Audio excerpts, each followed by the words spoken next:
Friends Rathyatra special Satpuri केवल आपण मानक पई थरे निश्चय ट्राई करंतु रथयात्रा रे।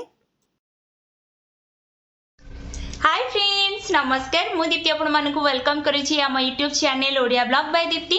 आशा करुछि जगन्नाथ कृपारु समस्त भलरे थिबे, सब बेले हसुथांतु, खुशी रे रुहंतु और हेल्दी रुहंतु। आपण माने केमति अछंती मते कमेंट्स द्वारा निश्चय जणातु। मु भी बहुत खुशी रे अछि। तो फ्रेंड्स आग को आसुछि हमर बहुत बड़ यात्रा जोटा कि रथ यात्रा। तो आज जगन्नाथ को पई निश्चय गोटे भोग तो बनैबा आ भाबिली कि किछि गोटे नुवा भोग आपण मानक पई बनैबी। तो आज मु सातपुरी बनैबी आ मु भाभी नथिले कि एते इजीली बनइबो, बट बहुत इजीली आ माने बहुत टेस्टी माने बनइबा। आउ चलंतु बिल्कुल भी डेरी करबानी, जल्दी जल्दी जीवा बनइबा सातपुरी। आउ तापरे देखौची कि केमती कोन बनिची आउ केते टेस्टी हेची। आउ से पर्यंत आपण माने प्लीज वीडियो टिको शेष पर्यंत देखुतांतु। आउ जदी भल लागछि लाइक कमेंट शेयर करबा को बिल्कुल भूलिबेनी। आउ जो माने मो वीडियो रे नुआ अछंती प्लीज ऊपर थिबा बेल आइकन प्रेस करंतु और सब्सक्राइब करि नियंतु। तो फ्रेंड्स चलंतु जीवा जल्दी जल्दी देखिबा कि आज हम सातपुरी केमती बनौची। तो फ्रेंड्स फास्ट रे मुझे नड़िया को एबे कोरी नौची। मुझे गोटे नड़िया नहीं ताको आम भल भाव कोरी नवा, नचेत आपड़ जदि चाहिए ग्राइंड भी करेंगे। देखो ये मोर गोटे पूरा बड़ कप नड़िया है, आम ए साइड रे रखीदबा। आउ मुझे गोटे थाली रे नहीं गोटे बड़ कप नहीं मैदा, मैदा जगह आप अटा भी यूज करेंगे। तापर हाफ स्पून ये लुण पकई नहीं, आउ 2 ରୁ 3 स्पून ये मु तेल ए ऐड करी। तेल पकेवा द्वारा कौन ना आम खास्ताटा आम खास्ता देकी बनइबा। आउ तेल को एबे मैदा सहित भल भाव में मिक्स करदबा। आउ आपण जिते भल भाव में मिक्स करेंगे सेते माने क्रिस्पी रहिबो आमर सातपुरी। आउ एमती ही 4 ରୁ 5 मिनट पर्यंत टिके टाइम देकी भल भाव में आम खास्ता दबा मैदा को। आउ देखंतु मु आपण मानकु देखौची कि हमर बे भल भाव में खास्ता हो गलानी। कहीं ना एमती जदि आपण मुठारे धरिबे तो से बहुत बढ़िया भाव में बाइंड होकी रहूची, देखि पारुथिबे। एबे पूरा परफेक्ट हो जाइए आमर खास्ता। तापर ये मु अल्प कला जीरा को ऐड करी, जहाँद्वारा कि तार स्मेल और टेस्ट बहुत बढ़िया आसे। एबे एथिरे आमे अल्प अल्प पानी देकी गोटे सॉफ्ट डो बने नबा। आपण डो माने बेसी हार्ड किंबा बेसी माने पानिया करिवेनी। देखो एबे डो बनी जाइए, एतिकी ही माने डोटा रहिबा दरकार। आको आम 10 मिनट पर्यंत साइड रखीदबा। एबे आम नड़ियार पुरटा माने जो कोरिकी रखिले ताको बनइबा। एठी मु गोटे कप पूरा दे देइची नड़िया कोरो। तापर एठी हाफ स्पून गोलमरीच गुंड पकई नहींची। आउ हाफ कप एबे आम ऐड करबा चीनी। आपण आपणकर टेस्ट अनुसार कम बेसी करि परिबे चीनी रो क्वांटिटी। आउ तापर एठी 2टी अळेइच को मु टिके माने गुंड करके पकई नहींची। आको आम भल भाव में मिक्स करदबा, ताको टिके फ्राई करदबा। आपण चाहिले कंचा भी दे परिबे, बट जदि फ्राई करके दउचंती ताहले बेसी दिन पर्यंत आपण सातपुरीटा को स्टोर करके रखिपारे। तो आम ए 4 ରୁ 5 मिनट फ्राई है देखो आम परफेक्ट हो जाइए। ताको ठंडा हाँपाई छाड़दबा। तो फ्रेंड्स तापर मुझे डो को पुणी नहीं कहीं डो को टिके एमती हाथ में चकड़ी दबा। आम छोट छोट पूरी एबे बेलिबा, कहीं मझे सातपुरी आम दबा तार पुरटा दबा। तो आमको पूरी निहाती दरकार। फास्ट आम एमती छोट छोट बॉल बन नबा। आउ मुझे 4 ରୁ 5ଟି फास्ट मुझे आपको बनईकी देखई दूची। आउ एमती छोट छोट पूरी बेली नबा आबे। तो आपको आम साइड करदे। अल्प टिके मुझे नहीं जाऊँगी मैदा। आउ एबे छोट छोट एमती पूरी बेली नबा।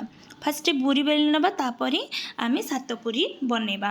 तो देखो एमती तापर पूरी गोटे गोटे करके मु साइड रे रखी दूची। आउ तापर चलतु देखा मुझे तेल कड़ई ऑलरेडी बसई नहीं। आउ तेल भी आमर गरम ही आसलानी। एबे आमे जो पूरी रखी ताको आमे गोटे गोटे करके पकई नबा। देखो पूरी गुड़ा कमती पकई नबा। बहुत बढ़िया भाव में टिके क्रिस्पी करके ही आमे फ्राई करबा। कहीं जिते बड़े मझे दबा ना पूरीटा तो माने खाइला बेले बहुत क्रिस्पी रहिबा, बहुत टेस्ट रहिबा। आउ देखो पूरा देखि पारुथिबे बहुत बढ़िया क्रिस्पी हेची। तो एमती गोटे गोटे करके मु पूरी को माने बनईकी ताको बाहर को काढ़ीदबा। देखो बहुत बढ़िया फुलुची। आ पूरा पूरी जमती कि कहले आप बिल्कुल भी नरम पूरी बनइबेनी। आठी मु 3 ରୁ 4ଟି पूरी एमती बन नहीं। तो चलते ए सातपुरी बनइबा। आ सातपुरी बनवाई मुझे टिके बड़ साइज रो माने बॉल बनई नहीं। टिके जोटा एमती कि आम रुटी बनाऊे ताठू टिके छोट साइज। आ देखो एमती फास्ट आम बड़ बड़ जमती कि रुटी साइज रो बेली नबा आमर ये बॉल गुड़ी को। एमती मु सब कौन कर 4-5टा एमती सब बनईकी रखीदे माने रोटी टाइप यही साइज रो ही देखी पारुथिबे। तापर एबे कौन करबा आमे जो रोटी साइज रो बेलीचे ना तो पूरीटा को ता ऊपर एबे नड़िया पूरा पूरा सफिशिएंट दे दबा आ जो पूरी आमे छाणी की रखीथिले ता ऊपर दबा।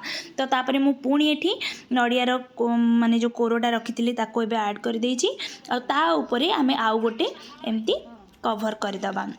तो आपण चाहिले माने आहुरी भी पूरा दे पारिबे। आ तापरे देखंतु एठी मो एटा मैदा आ पानी को एमती गोटे पेस्ट बने देइची जोटा कि चारिपट साइड को हमको कवर कला बेले ना बिल्कुल भी फिटिबनी माने जते बेले छाणीबा कवर करिके तो सेटा फिटिबनी। तो फ्रेंड्स देखंतु एठी मो 3टी ही पूरे देइची आपण चाहिले 4टा मझिरे आहुरी माने स्टेप स्टेप करिके आहुरी दे पारिबे बट मो एमती 3टी ही देइची। देखो एमती साइड रू ही एमती फोल्ड करी करी नेबे बहुत सुंदर लगे बहुत टेस्टी लगे सतरे आपण माने थरे निश्चित घरे ट्राई करेंगे। देखो केते बढ़िया भाव में आमर बनी जाइए आपण मानक देखौची। तो फ्रेंड्स देखिले ना केते बढ़िया भाव में बनी जाइए पूरा। आउ चलतु एबे ताको जीवा हमें छाणीबा। तो तेल कड़ी तो ऑलरेडी गरम होइकी अछि आमे एबे गोटे गोटे करके पकई नबा।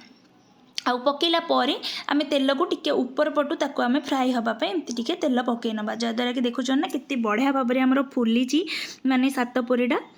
तो देखो सेमती आउ गुड़ाक पूरी मु सब एमती बेली नौची आ ठीक सेमती आउ सब बाकी गुड़ाक बनै नबा। एबे आमे धीरे से उल्टे नबा। देखो पछपटू केते बढ़िया पूरा कलर आसी जाइए। तो पुणी उल्टे देखा केते बढ़िया पूरा हो जाइए।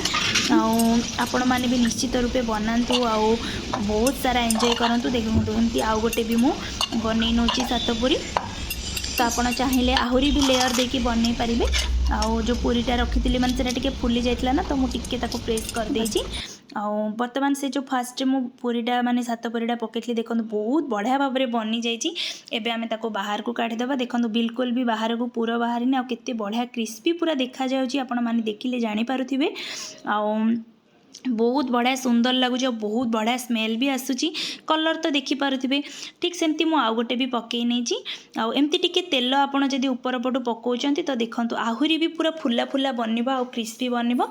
वर्तमान मोर रेडी हो जाइए 2टा जाक सात पूरी। आउ देखंतु काहेकि ना मु आउ जदि बनेकी देखिबी तो बहुत टाइम टेकन ना हबो। तो सेति लागि मु भाबिले कि फास्ट एटा आपण मानको देखै देबी। तो केते बढ़िया पूरा बनिची देखंतु। एबे सात पूरी रेडी हो जाइए। आ चलतु एबे जीवा ट्विंकल को दबा ताको टेस्ट करवा कि केमती कौन हेजी। आ चलतु टेस्ट करे केमती कौन हेजी।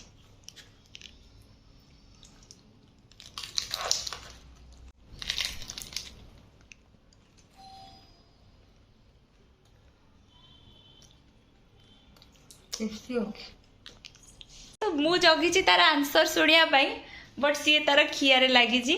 ठीक है तो खाई सारे। हाँ बढ़िया टेस्टी अच्छी घरे आपण ने गोटे थर ट्राए करूँ। रेसिपी तो सी शेयर कर देइची गोटे थर ट्राए कर देखूँ घरे। तते केते माने 10 रु तू केते दबु आउट ऑफ 10 9 याऊ देन सक्सेसफुल मु तो देखे देउची रुहंतु आपण मानको केमती कोन हे। तो फ्रेंड्स देखो सप्तरे देखो केते बढ़िया पूरा हेची माने भितरे पूरा लेयर लेयर हेकी अछि ना। तो पूराटा तो बहुत बढ़िया टेस्टी। तो डाइट रे अछि तो सेथि लागि मु बिल्कुल भी खाइबिनी। आउ से तो कहूची ताको बहुत भल लाउची एक्चुअली ता पई भी बनैथिली काहे कि ना जेमति कि मु लास्ट वीडियो रे आपण मानको कहिथिले कि तार गुड न्यूज़ अछि। तो मु भी खुशी रे ता पई एडा बनैथिली। आउ तो देखिले आपण माने भी ट्राई करंतु। आउ निश्चित आपण मानको भी बहुत भल लागिबो। ता सहित आपण मानक फ्रेंड्स आउ माने रिलेटिव माने को माने जो माने भी गेस्ट आसुजंती तो आपण एटा बनै कि दियंतु बहुत बढ़िया लागिबो। तो फ्रेंड्स चलतु आज तो वीडियो देखिले केमती कौन लगुच कमेंट्स द्वारा निश्चय जनइबे। आटा निश्चित रूपे आशा कि आपण मैंने भी बनइबे। आपण मानक केमती लगिला मते कमेंट्स द्वारा निश्चय जनइबे कहीं आपण मानकर कमेंट मो पई बहुत वैल्यूएबल आउ बहुत माइंड रे रखे मो पई। तो से लगी आपण मैंने प्लीज छोट लाइक टे निश्चय करेंगे आ छोट कमेंट टे क्यूट कमेंट टे निश्चय देवे बोली मोर आशा। तो चलते बिल्कुल भी डेरी करवानी आज ये मुझे रोची पुणी नेक्स्ट वीडियो रे देखा। Bye bye.